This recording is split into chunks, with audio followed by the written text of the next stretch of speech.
ഒരുപാട് നാളായാലേ താൻ ഈ മൊമെന്റിന് വേണ്ടി കഷ്ടപ്പെടുന്നു. കുറച്ച് ലേറ്റ് ആയി പോയിന്ന് തോന്നുന്നുണ്ടോ? ഇല്ല, നമ്മളൊക്കെ മിഡിൽ ക്ലാസ് അല്ലേ സർ. ഇങ്ങനെ ഒരു ദിവസത്തിലേക്ക് എത്താൻ ആരുടെ ഹെൽപ്പൊന്നും ഉണ്ടാവില്ല. നമ്മൾ തന്നെ സ്വയം കണ്ടുപിടിച്ച് കഷ്ടപ്പെട്ട് തന്നെ വരണം. അപ്പൊ കുറച്ച് വൈകിയാണെങ്കിലും എത്തും. ശേഷം എന്ന് പറയുന്നത് ഈ വീടിൻ്റെ പാലുകാച്ചാണ്. ഈ നമ്മളെ അറിയാത്ത പലരും വിചാരിക്കും ഈ വീട് നമ്മളുടെ വീടാണെന്ന്. പക്ഷേ ഈ വീട് നമ്മളുടെ വീടല്ല.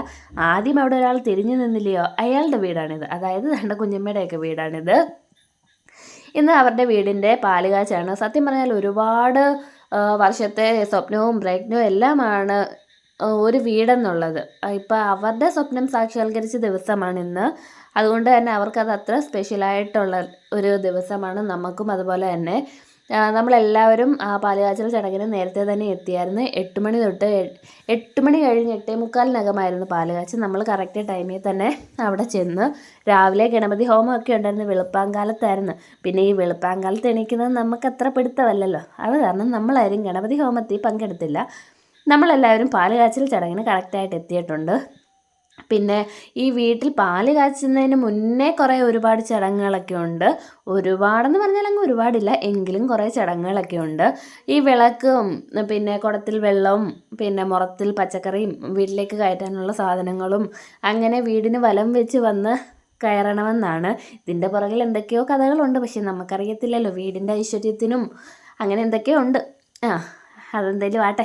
നമ്മൾ അങ്ങനെ വീടിന് വലം വെച്ച് കഴിഞ്ഞ് നമ്മൾ വീട്ടിലോട്ട് കയറിയാണ്. താക്കോൽ കൈമാറി അതിൻ്റെ ചിറ്റപ്പനാണ് താക്കോൽ കതവ് തുറന്ന് അകത്ത് കയറി നമ്മളങ്ങനെ അടുക്കളയിലെത്തി. ഇനിയാണ് നമ്മുടെ മെയിൻ പരിപാടി, പാല് കാച്ച്. സമയമായപ്പോഴത്തേക്ക് ഒരുവിധപ്പെട്ട നമ്മളുടെ എല്ലാ ബന്ധുക്കാരും എത്തിയിട്ടുണ്ട്. അങ്ങനെ നമ്മളെല്ലാവരും മെയിൻ പരിപാടിയിലേക്ക് കടക്കുകയാണ്.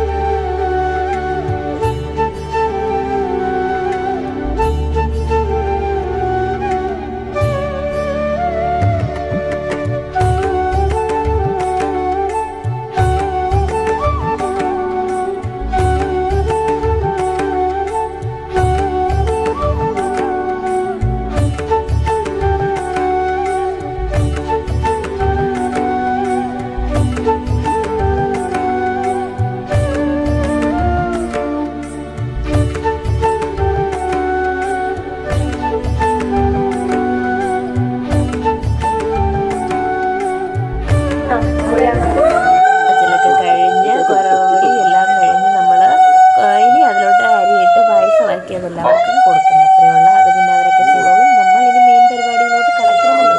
നമ്മൾ രാവിലെ ഒന്നും കഴിച്ചിട്ടില്ല. ഇനി നമുക്ക് അടുത്തത് അതിലോട്ട് പോകാം. രാവിലെ ഇവിടെ വീശപ്പും മുട്ടക്കറിയായിരുന്നു. നമ്മൾ രാവിലെ വീശപ്പും മുട്ടക്കറിയും കഴിച്ചു. ഉച്ചയ്ക്ക് പിന്നെ സദ്യ ഉണ്ടായിരുന്നു, അത് കഴിച്ചു. വൈകിട്ട് നമുക്ക് ബിരിയാണി ഉണ്ടായിരുന്നു, അത് കഴിച്ചു. നമ്മളിങ്ങനെ കഴിക്കാനായിട്ട് വന്നതുപോലായിരുന്നു നമ്മളുടെ അന്നത്തെ ദിവസം തന്നെ. അങ്ങനെ നമ്മൾ അവിടെ ഇരുന്ന് കഴിച്ച് പിന്നെ കുറേ സെൽഫിയൊക്കെ പിള്ളേരെയൊക്കെ പിടിച്ച് നിർത്തി നമ്മൾ കുറേ സെൽഫികളൊക്കെ എടുത്ത് അങ്ങനെ നല്ലൊരു അടിപൊളി ഒരു ദിവസമായിരുന്നു ഇന്ന്. നിങ്ങൾക്ക് ഇഷ്ടമായെങ്കിൽ ലൈക്ക് ചെയ്യുക, ഷെയർ ചെയ്യുക, സബ്സ്ക്രൈബ് ചെയ്യുക.